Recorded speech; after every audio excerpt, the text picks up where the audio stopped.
कल मैंने आप लोगों से निवेदन किया, राजा परीक्षित जी का जन्म हुआ। परीक्षित जी का जन्म होते ही द्वारकाधीश श्री कृष्ण द्वारका से आए। परीक्षित जी को गोदी में लिया, परीक्षित जी को आशीर्वाद दिया, सूट बताशा दिया। कुछ दिनों तक कन्हैया हस्तिनापुर में विश्राम किए। कन्हैया ने कहा, बस अर्जुन, अब मैं द्वारका जाना चाहता हूँ। तुम भी भारतवर्ष के राजा बन चुके हो। देखिए, कौरव पांडवों के युद्ध में जब आपने कल सुना था ना कि दुर्योधन मारा गया तो फिर लड़ाई बंद हो गई। महाभारत बंद होने के बाद में कन्हैया सभी पांडवों को लेकर के जाते हैं भीष्म पितामह के पास। अब भीष्म पितामह हजारों बाणों की सैया पर लेटे हुए हैं।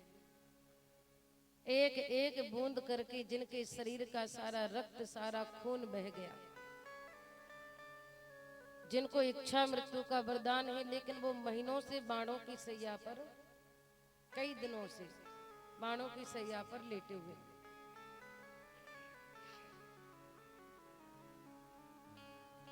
जैसे भीष्म पितामह की स्थिति को अर्जुन ने देखा तो अर्जुन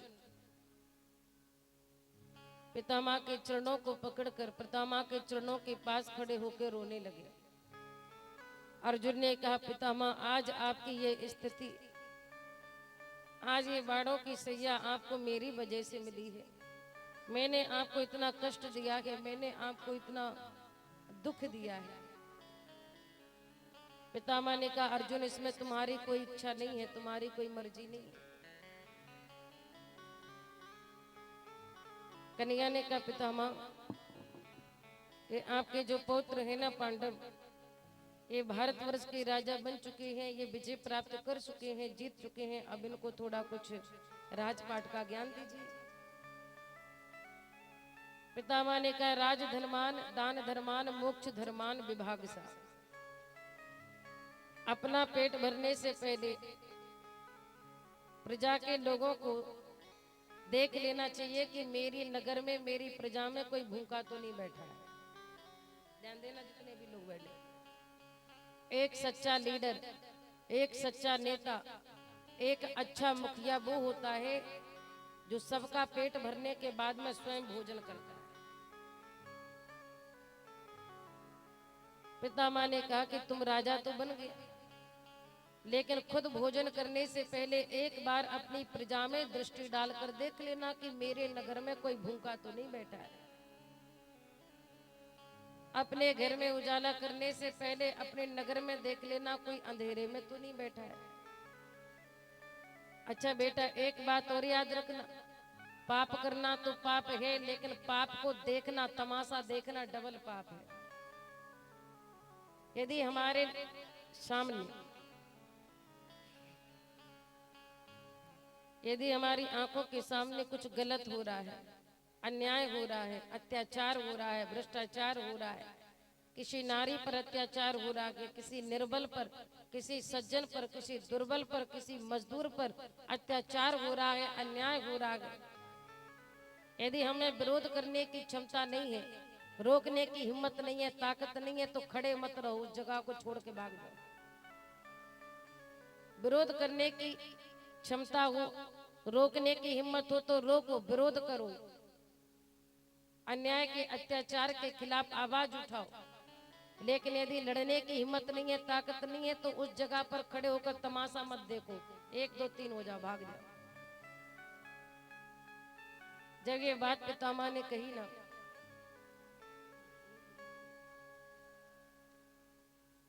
ये बात सुनकर के मैया द्रौपदी खिलखिला करके हंस पड़ी। पितामह के सामने ऐसे खिलखिला करके हंसना कोई छोटी बात थोड़ी है। जब पितामह ने देखा, कहा, क्यों बेटी, क्यों हंस रही हो? द्रौपदी जी चुप हो गई। नहीं नहीं पितामह, बस ऐसे ही हंसी आ गई आपकी बात सुन करके। पितामह ने कहा देखो बेटी, खानदानी स्त्रियां, कुलवती नारियां ना तो बिना कारण के समाज के बीच में बड़े बूढ़ों के बीच में हंसती हैं और ना ही बिना कारण के रोती हैं। अच्छा, मेरी बात सुन करके तुम इतना खिलखिला करके क्यों हंस पड़ी बताओ? मैया द्रौपदी जी ने कहा पितामह, आपकी बात सुन करके हंसू ना तो क्या करूं? क्यों? आज तो आप बड़ा उपदेश दे रहे हो कि पाप करना पाप है, पाप देखना महापाप है। पितामह, यदि पाप होते देखना महापाप है तो ये आपकी पुत्र वधु, आपकी ये द्रौपदी पूछती है कि पितामह ये महापाप आपने कैसे कर दिया?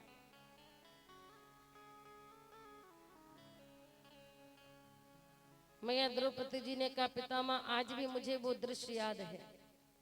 सारे हस्तिनापुर नगरी के लोग खड़े हुए थे, सारी हस्तिनापुर नगरी की प्रजा विराजमान थी और सारी हस्तिनापुर नगरी के लोगों के बीच जब दुष्ट दुशासन मेरे बाल खींचकर, चोटी खींचकर मुझे पकड़ करके लाया, मेरी साड़ी को खींचकर मुझे अपमानित करने का, बेइज्जत करने का, निर्वस्त्र करने का प्रयास किया। पितामह, यदि आप चाहते एक बार आप हाथ उठा के कह देते ना, एक बार यदि आप हाथ उठा के कह देते कि दुष्ट दुशासन अपने जगह पर, अपने सिंहासन पर बैठ जाए, तो दुशासन की हिम्मत नहीं थी कि वो एक कदम भी मेरे तरफ बढ़ा सकता था, दुशासन का हाथ मेरी तरफ बढ़ सकता था। लेकिन आप बैठ करके तमाशा देखते रहे, आपने दुशासन को नहीं रोका। सारी हस्तिनापुर नगरी के बीच, सारे हस्तिनापुर नगरी के लोगों के बीच आप ही एक ऐसे योद्धा थे, वीर थे, बलवान थे। आप में इतनी हिम्मत थी, योग्यता थी, क्षमता थी कि दुशासन को यदि आप इशारा कर देते तो दुशासन अपने सिंहासन से हिल नहीं सकता था। लेकिन आप अपनी बेटे को निर्वस्त्र होते देखते रहे, द्रौपदी को। पितामह के नेत्रों में आंसू आ गया। पितामह द्रौपदी जी से क्षमा मांगे। पितामह ने कहा देखो बेटी द्रौपदी, मुझे 154 जन्मों की बात याद है कि मैंने अपने जीवन में कोई पाप नहीं किया, लेकिन इस जन्म में मैंने पाप होते देख लिया, इसे मुझे ये बाणों की सैया मिली है। और दुर्योधन का दूषित अन्न खाने से मेरी बुद्धि भी दूषित हो चुकी थी, और दुर्योधन का दूषित अन्न खाने से जितना रक्त मेरे शरीर के अंदर बढ़ा था ना, वो एक एक बूंद करके सब बह गया। अब मेरी बुद्धि तृष्णा रहित हो चुकी है, अब मेरी बुद्धि जो है वो विशुद्ध हो चुकी है। अब मुझ में कोई भी विकार नहीं है। मुझे इच्छा मृत्यु का वरदान पाप है। मैं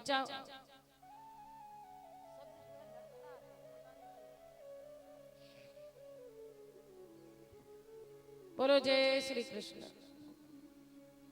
एक बार जरा दोनों हाथ बढ़ा करके कहे जय श्री कृष्ण।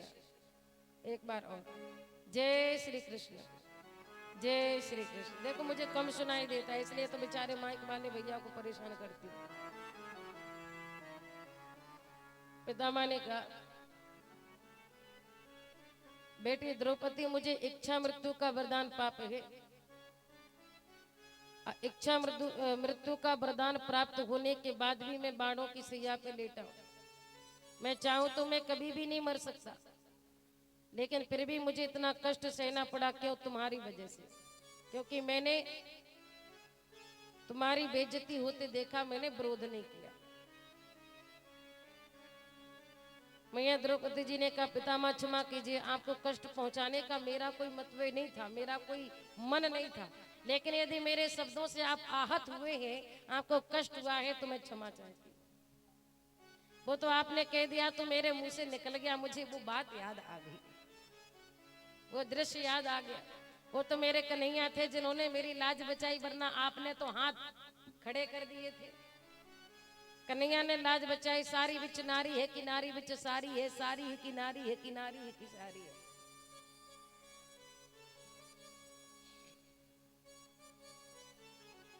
अच्छा, मैया द्रौपदी जी ने पहले कन्हैया को बुलाया भी नहीं, बाद में बुलाया। पहले तो द्रौपदी जी ने सोचा कि जिसके अर्जुन भीम जैसे पति हो, उसको, उनकी पत्नी को कोई कैसे बेइज्जत कर सकता है। लेकिन जब पतियों ने हाथ खड़े कर दिए, सोचा कि जिस सभा के बीच में पितामह जैसे, गुरु द्रोणाचार्य, कृपाचार्य जैसे ज्ञानी विद्वान बलशाली योद्धा बैठे हैं, उनके बीच में एक स्त्री का अपमान कैसे हो सकता है। लेकिन जब उन्होंने भी हाथ खड़े कर दिए, फिर सोचा कि मैं स्वयं अपनी आत्मरक्षा करने में सक्षम हूँ, तो स्वयं लड़ती रही। लेकिन जब देखा कि मेरे बस की बात नहीं है, तब सुनेरी मैंने निर्बल के बलराम। जब व्यक्ति के सारे बल छीड़ हो जाते हैं ना, पहले तो व्यक्ति खूब अपने मन की करता है, पहले तो बहुत कोशिश करता है कि ये काम में बना लूंगा, ये काम में सुधार लूंगा। जब नाते रिश्तेदार घर परिवार मित्र यार जब कोई साथ नहीं देते ना, तब सुनेरी मैंने निर्बल के बलराम। जब व्यक्ति के सारे बल छीड़ हो जाते हैं ना, सारे बल घट जाते हैं ना, तब एक ही बल काम आता है, कौन? राम। अंत में ही ये जीव परमात्मा की शरणागति स्वीकार करता है।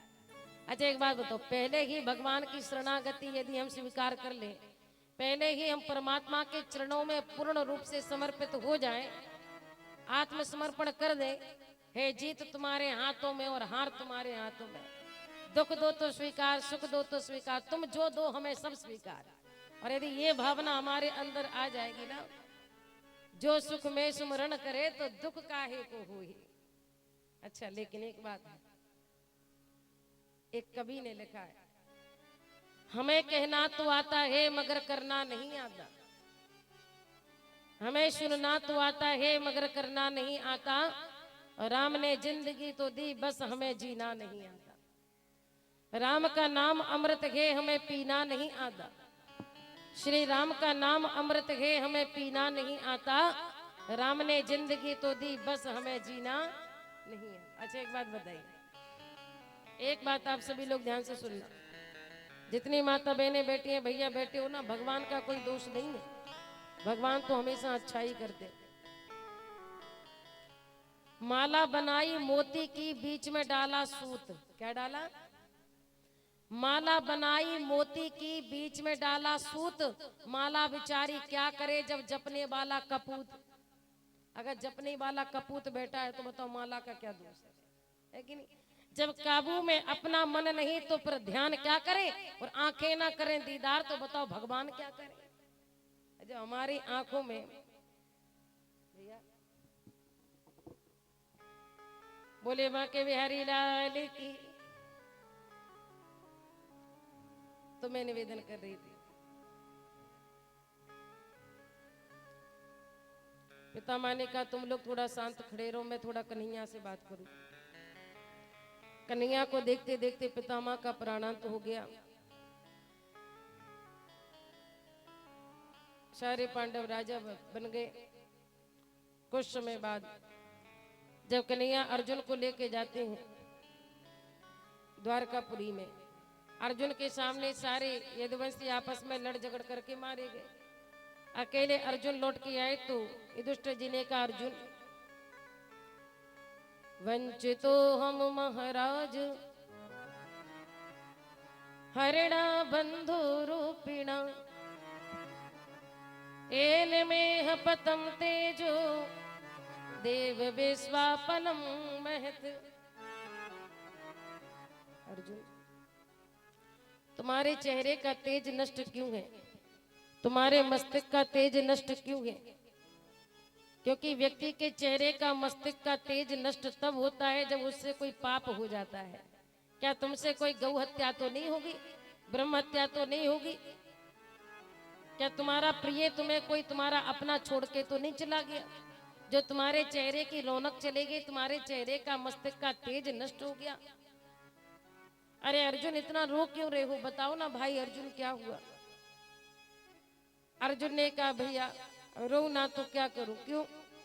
क्योंकि जिनके बिना हमने एक पल जीना नहीं सीखा, खाना पीना सोना नहीं सीखा, एक पल जिनके बिना हम नहीं रह सकते, वो ऐसे हमारे प्राण बल्लभ, हमारे मित्र, हमारे कृष्ण, हमारे द्वारकाधीश, हमारा केशव, हम सबको छोड़कर, इस धरा को छोड़कर, धराधाम को छोड़कर हमेशा के लिए स्वधाम को प्रस्थान कर गए हैं, चले गए। जैसे राम राम कही राम कही, राम राम कही राम, तनु परिहरि रघुबर विरह राव गयो सुरधाम। जैसे राम सुमंत जी ने कहा कि राम जी लौट के नहीं आए हैं, तो राम राम कहते कहते दशरथ जी ने उसी क्षण अपना प्राण, अपना देह, अपनी शरीर को त्याग दिया। जैसे दशरथ जी मर गए, ये बात और कहूं, अच्छा समझ में आ रहा है कि नहीं आ रहा है? आ रहा है तो ऐसे मुंडी ला दो, नहीं आ रहा तो ऐसे ला दो। बोलो जय श्री राम। देखिए, किसी का जन्म सुधरता है तो मरण बिगड़ जाता है, सही है कि नहीं? किसी का जन्म बढ़िया चलता है, बचपन बढ़िया बीता, जवानी युवावस्था बढ़िया बीती, लेकिन बुढ़ापा बिगड़ जाता है। किसी का जन्म बिगड़ता है लेकिन बुढ़ापा मरण सुधर जाता है, अंत सुधर जाता है। डाकू वाल्मीकि जी देखो, पहले डाकू रहे, बाद में महर्षि बन गए। लेकिन महाराज दशरथ जी ऐसे पात्र हैं जिनका जन्म मरण दोनों सुधरा।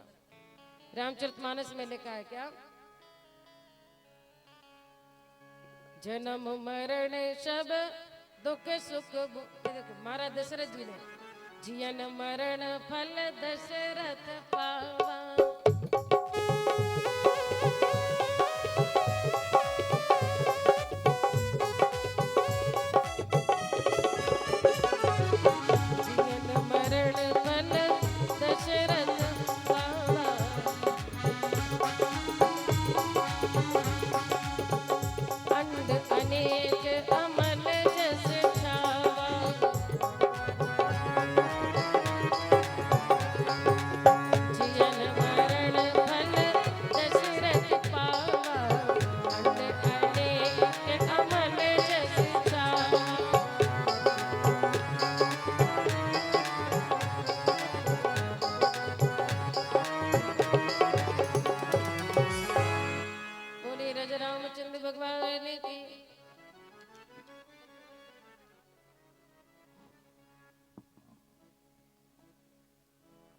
तानपुरा की आवाज बढ़ा थोड़ी सी। बोलो जय श्री राम। बोले हनुमान जी महाराज की जय। जियन मरण फल दशरथ पावा, अंड अनेक अमल जस छावा। जियत राम विदु बदन निहारा, राम विरह कर मरण संहारा। तो जिए तो राम के लिए, मरे तो राम के लिए।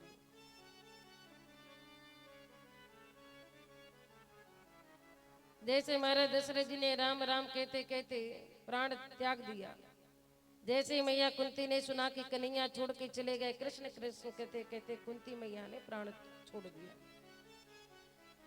पांचों पांडव स्वर्ग की यात्रा के लिए चले गए। कल यहीं तक कथा हुई थी ना, चलो आगे बढ़ते हैं। बोलो जय श्री कृष्ण। परीक्षित जी राजा बने। परीक्षित जी की पत्नी का नाम है इरावती।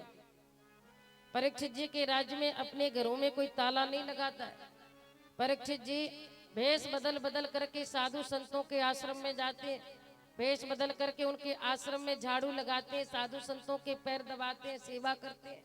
क्योंकि राजा के भेष में पहचान जाएंगे तो झाड़ू थोड़ी लगाने देंगे, सेवा थोड़ी करवाएंगे। तो रात्रि में भेष बदल बदल के जाते। अच्छा, एक दिन की बात की, राजा परीक्षित अपने बाबाओं के खजाने में गए और बाबाओं के खजाने में उन्होंने बहुत ही चमकदार चमकता हुआ मुकुट देखा। और राजा परीक्षित जी ने वो मुकुट अपने सर पे पहन लिया और वन में भ्रमण करने के लिए निकले, जंगल में भ्रमण करने के लिए निकले। अच्छा माताओं ध्यान देना, राजा परीक्षित जी ने वन में आकर के देखा कि एक बैल खड़ा हुआ है और उस बैल के 3 पैर कटे हुए हैं, केवल एक पैर पर वो बैल खड़ा हुआ है। और उस बैल के सामने एक गौ माता खड़ी है जो आंसू बहा रही है, रो रही है और उस बैल को सांत्वना दे रही है, बेटा चिंता मत करो, सब ठीक होगा, बेटे भगवान पर विश्वास करो, भगवान पर विश्वास रखो, सब ठीक होगा। अच्छा मैं जरा निवेदन कर दूं कि वो बैल जो है वो धर्म है और जो पृथ्वी, जो गौ माता है ना, वो पृथ्वी है। देखो जब पृथ्वी पर धर्म बढ़ता है ना तो धरती माता, पृथ्वी माता खुश होती है, और जब पृथ्वी पर पाप बढ़ता है तो पृथ्वी माता भी दुखी होती है।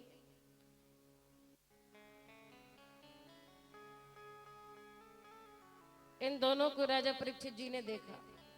राजा परीक्षित जी दोनों के पास में आए और जिस बैल के 3 पैर कटे थे, बैल नहीं था वो धर्म था, धर्म के 3 पैर कट गए। देखो सतयुग में धर्म के 4 चरण थे, सत्य दान दया धर्म। त्रेता युग में 3 पैर बचा, दान दया धर्म, और कलयुग में केवल 1 पैर बचा है, धर्म। कलयुग में धर्म तो बहुत होता है, लेकिन सत्य दान दया की थोड़ी सी कमी है। बोलो जय श्री कृष्ण। अच्छा, लेकिन कलिना धर्म मित्रेण धरे हम बाधिता दुना। कलयुग तो चाहता है कि धर्म का 1 पैर भी ना बचे, और इसलिए वो कलयुग जो है उस धर्म के, उस बैल के बचे हुए 1 पैर को भी काटना चाहता है। और आज के समय में जो लोग धर्म के कार्य में बाधा डालते हैं ना, बाधक बनते हैं ना, समझ लो कि उसके सर पर कलयुग बैठा है। जो धर्म का जो आखिरी पैर बचा उसको भी काटने के लिए पीछे पड़ा हुआ है।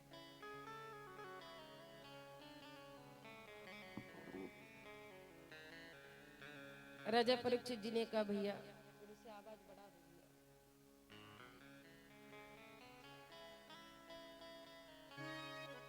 राजा परीक्षित जी ने कहा, एक बात बताओ, तुम्हारे ये 3 पैर किसने काटे? आज जिसने तुम्हारे पैर काटे ना, मैं उसको जिंदा नहीं छोड़ूंगा। तुम्हारी ये दुर्दशा किसने की है? तुम्हारी ये हालत किसने की है? बताओ, मैं उसको जिंदा नहीं छोड़ूंगा। अच्छा, बैल रूपी धर्म बोला, मैं किसको दोष दूं? रामचरितमानस में लिखा है कि कर्म प्रधान विश्व रचि राखा, जो जस करें सो तस फल जाए। रामायण तो कहती है कि जो जैसा कर्म करता है उसको वैसा फल मिलता है। तो अगर मेरा 3 पैर कट गया तो मेरा कोई कर्म बिगड़ गया होगा, मेरा ही कोई कर्म में खोट पड़ गई होगी जो मेरे 3 पैर कट गए। अच्छा, मीमांसा शास्त्र कहता है कि सुख और दुख केवल मन की कल्पना है। जिसे हमने सुख मान लिया वो सुख है, जिसे दुख मान लिया वो दुख है। अच्छा, इतने में तो कलयुग हाथ में तलवार लेकर के उस बचे हुए 1 पैर को भी काटने के लिए दौड़ा। बड़ा विकराल भेष, लंबे लंबे दांत, काला शरीर, भयंकर स्वरूप, उस बैल के 1 पैर को काटने के लिए दौड़ा। जब ये दृश्य राजा परीक्षित जी ने देखा, राजा परीक्षित जी ने कलयुग को पकड़ा, दोनों के बीच में युद्ध चला। अच्छा होता कि राजा परीक्षित उसको उसी दिन समाप्त कर देते, लेकिन कलयुग है ना चतुर है, देखा कि राजा परीक्षित से जीत नहीं सकता तो चरणों में गिर पड़ा। त्राई माम शरणागति स्वीकार कर ली, चरणों में गिर पड़ा, अधीन हो गया। बोलो जय श्री कृष्ण। ध्यान देना सभी। जब राजा परीक्षित के चरणों में कलयुग गिर पड़ा तो राजा परीक्षित को अपने बाबाओं की बात याद आ गई कि मेरे बाबाओं ने जाते जाते कहा था, बेटा परीक्षित, शरण में आए शत्रु को भी क्षमा कर देना। जो शरणागति स्वीकार कर ले, चरणों में पड़ जाए, अधीनता स्वीकार कर ले तो दुश्मन को भी क्षमा कर दे। अच्छा, राजा परीक्षित जी ने उसको क्षमा कर दिया, लेकिन राजा परीक्षित जी ने कहा कि तुम यहां से चले जाओ। कलयुग ने कहा कि मैं कहां चला जाऊं, मुझे कोई जगह दो। तो राजा परीक्षित जी ने 4 जगह दे दी कलयुग के लिए। कौन कौन सी जगह दे दी? धूतम पानम स्त्रिया सूना यत्रा धर्म चतुर्विधा। राजा परीक्षित जी ने कलयुग के लिए 4 जगह दे दी। 4 जगह पर कलयुग रहता है। अब ध्यान देना कौन कौन सी जगह। धूतम पानम स्त्रिया सूना यत्रा धर्मस चतुर्विधा। कहा कि जाओ, शराब में तुम्हारा वास है। इसलिए तो जितने भी जो नशा करने वाले हैं ना, मदिरा पीने वाले हैं ना, शराब पीने वाले हैं ना, वो सब आपको नालियों में पड़े मिलेंगे, सड़क के किनारे पड़े मिलेंगे। एक भैया से मैंने पूछा, एक बात बताओ, आपको ये नाली इतनी पसंद क्यों आ गई? बोले बहन जी क्या बताएं, जब हम नशा कर लेते हैं तो आंखों की जाली बदल जाती है। सड़क तो हमें नाली लगने लगती है और नाली हमें सड़क लगने लगती है। तो सड़क को नाली देख समझ करके छोड़ देते हैं, नाली को सड़क समझ के जाते हैं, गिर जाते हैं। मैं एक बात कह दूं, दुनिया में सबसे बुरी चीज यदि कोई है तो वो नशा है। और जिसने नशे को छोड़ दिया तो समझ लेना कि उसका दूसरा जन्म हो गया। बोलो जय श्री कृष्ण। और मैं जिस दिन यहाँ से जाऊंगी ना, उस दिन जितने भी लोग यहाँ पे बैठे, यदि कोई करता हो ना तो कम से कम 2-4 ने ही नशा छोड़ दिया ना, तो मैं समझूंगी कि मेरा कथा कहना सफल हो गया। हाँ भैया, आप भले ही दान दक्षिणा दान देने में कमी कर देना, जो 100-50 रुपए आप लोग चढ़ाते हो ना, 100-500 रुपए दान करते हो ना, चढ़ाते हो ना, भले ही वो 100-500 रुपए आप मत चढ़ाना, लेकिन यदि 2-4 लोगों ने ये अपनी बुराई चढ़ा दी ना, तो इससे बड़ा दान कोई होगा ही नहीं।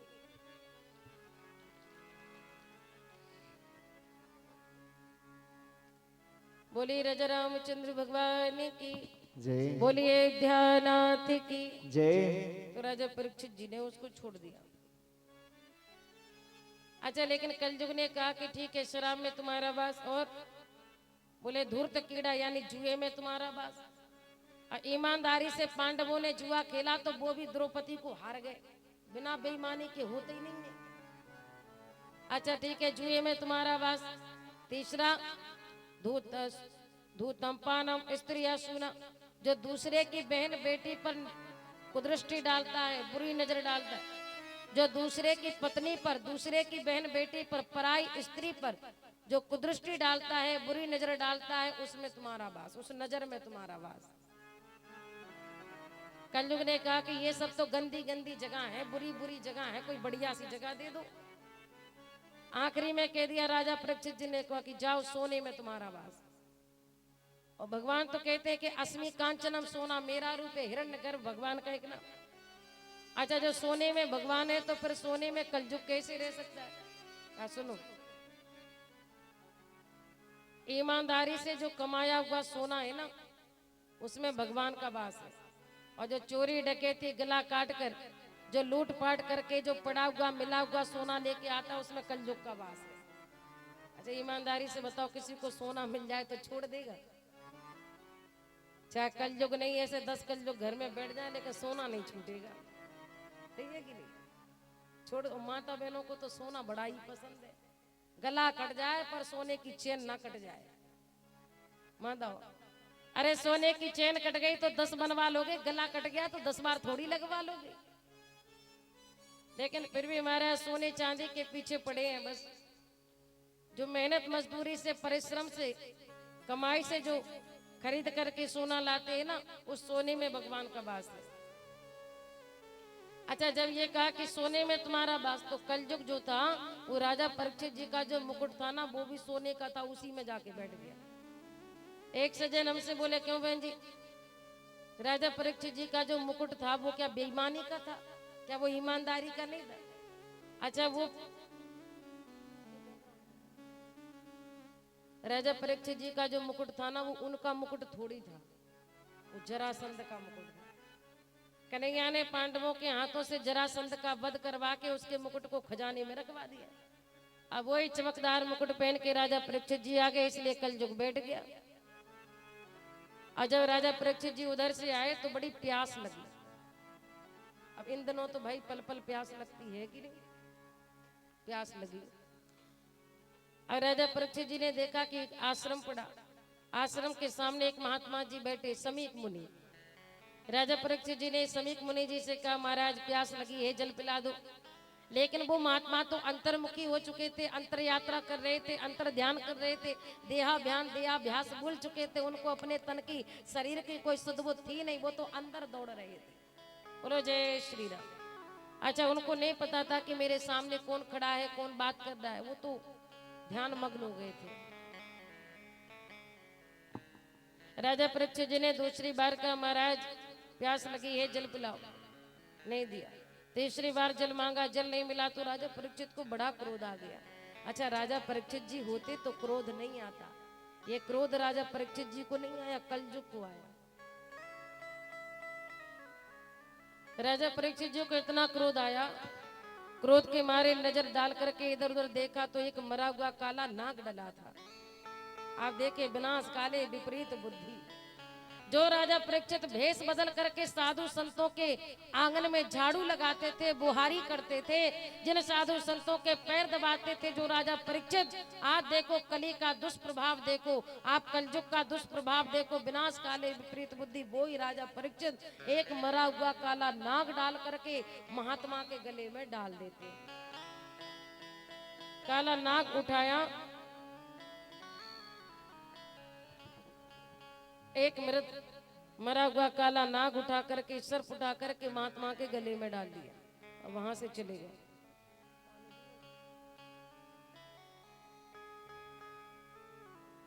बोलो जय श्री कृष्ण। कुछ समय बाद महात्मा का बेटा आया और जब बेटे ने अपने पिताजी के गले में मरा हुआ काला नाग पड़ा देखा तो बेटे को क्रोध आ गया। बेटे ने श्राप दे दिया। ध्यान देना सभी लोग जितने भी बैठे हैं, श्रीमद् भागवत महापुराण में लिखा है क्या, श्राप दे दिया।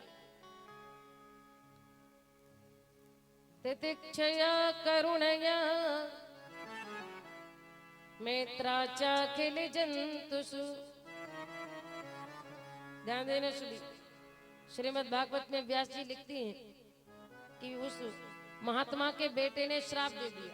अरे भाई, कोई भी बेटा अपने पिता का अपमान होते कैसे देख सकता है? धिक्कार है ऐसे बेटे को जो देख ले। सही बात है कि नहीं? एक बेटे के सामने उसके बाप को उसके पिता के गाल पर कोई चांटा मार दे और बेटा खड़ा रहे तो समझ लेना कि ये बेटा है ही नहीं। कोई भी पुत्र, कोई भी बेटा अपने सामने अपने पिता की बेइज्जती होते नहीं देख सकता है। और जब बेटे ने अपने पिता के गले में मृत मरा हुआ काला नाग देखा तो इतना क्रोध आ गया, श्राप दे दिया। तितिक्षया करुणया मैत्राचा खिल जंतुषु सम्मत वेचा सर्वात्मा भगवान संप्रसीदति। श्राप दे दिया। जिस किसी ने भी मेरे पिताजी के गले में मरा हुआ काला नाग डाला है, मैं श्राप देता हूं कि इन्हीं नागों का पूर्वज तक्षक नाग 7वें दिन उस व्यक्ति को डस लेगा, उसकी अकाल मौत हो जाएगी। और इतने में महात्मा जी की आंख खुल गई। जैसे ध्यान टूटा, समाधि खुली, महात्मा जी ने अपने गले में मरा हुआ काला नाग देखा तो वो हंसने लगे। मुस्कुराते हुए उस नाग को बाहर निकाला और पूछा, भैया ये मेरे गले में मरा हुआ काला नाग किसने डाला? ये व्यंग किसने किया? ये मजाक किसने किया? बेटे ने कहा, पिताजी जिसने भी ये किया है ना, अब वो दोबारा किसी और के साथ कभी नहीं कर पाएगा। क्यों? क्योंकि मैंने श्राप दे दिया है कि 7वें दिन तक्षक नाग उसको डस लेगा, उसकी मौत हो जाएगी। अच्छा, कौन था? राजा परीक्षित आए थे, आपसे 3 बार जल मांगा, आपने जल नहीं दिया तो वो आपके गले में नाग डाल के चले गए। मैंने श्राप दे दिया, 7वें दिन नाग डस लेगा, अकाल मौत, मर जाओगे। महात्मा जी के नेत्र भर आए, बेटा तुमने किसको श्राप दे दिया? राजा परीक्षित जी तो बड़े सज्जन हैं, बड़े संत प्रेमी हैं, भगवत प्रेमी हैं, बड़े भक्त भाव रखने वाले हैं। राजा परीक्षित जी तो हमारे आश्रम की देखभाल करते हैं, सेवा करते हैं। और राजा परीक्षित यदि हमारी कुटिया पर आए थे तो हमें जलपान कराना चाहिए था, भोजन जलपान के लिए पूछना चाहिए था, लेकिन मैं अंतर ध्यान हो गया था, मैं होश में नहीं था। लेकिन राजा परीक्षित जी ने यदि नाग डाल भी दिया तो बेटा ये संत का लक्षण नहीं है कि तुमने उनको मृत्यु का श्राप दे दिया। और संत को इतना क्रोधी नहीं होना चाहिए कि किसी की जान ले ले, क्योंकि संत तो जीवन देते हैं, किसी का जीवन लेते नहीं। अरे बेटे, पुत्र, हमारा कोई सम्मान कर दे तो हम संत हैं, कोई अपमान कर दे तो क्या हम अपना संतत्व छोड़ देंगे? अच्छा, क्या राजा परीक्षित को पता है कि वो 7वें दिन मर जाएंगे? कहा नहीं। तो कहा पहले उनको जाके सूचना दो कि 7वें दिन वो अकाल मौत मर जाएंगे और अपनी मुक्ति का जो भी साधन करना चाहे कर ले। अच्छा माताओं, ध्यान देना सभी, कथा में मन लगता नहीं है, जबरदस्ती लगाना पड़ता है। हम जानते हैं कि कथा में मन लगता थोड़ी है। असली कथा होती है तो या तो नींद आने लगती है या फिर इधर उधर देखने लगते हैं। अच्छा, एक बात मुझे याद आ गई, जरा कह दूं, ठीक है?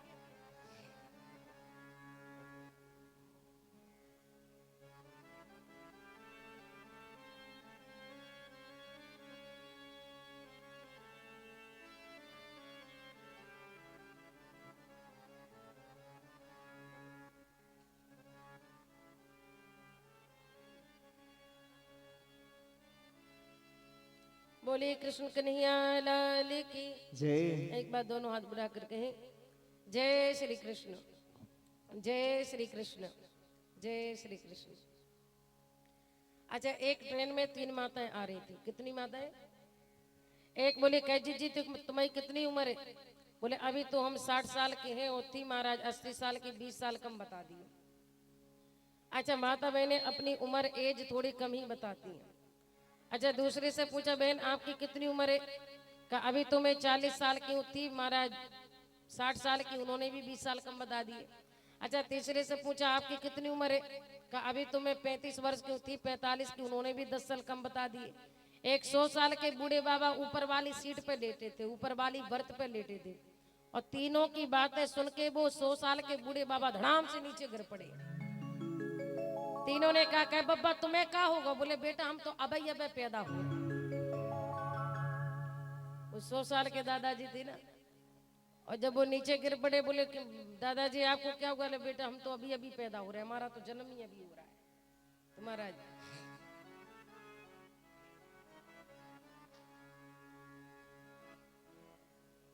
आइए सभी दो बार भगवान का नाम लें, बड़े प्रेम से बीच बीच में ताली बजाते हुए बड़े प्रेम से बोलेंगे मेरे साथ। संसार हाँ संसार, संसार दीवाना है मेरे श्याम धड़का, मेरे श्याम धड़का मेरे।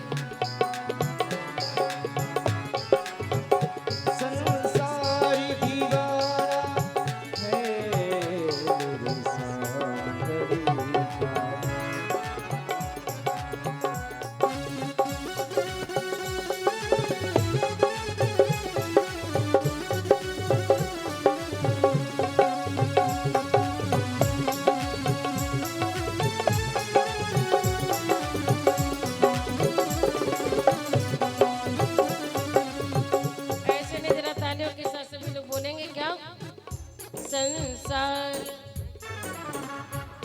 संसार दीवाना है मेरे श्याम धड़का, मेरे श्याम धड़का। वो संसार दीवाना है मेरे श्याम धड़का, मेरे श्याम धड़का। और यदि जिसको भी नृत्य करना हो ना, आनंद लेना हो ना, माता बहनें उठ करके कर सकती हैं, आनंद ले सकती हैं, ठीक है। यहाँ पर कथा भी होगी और भक्ति भी होगी। हाँ संसार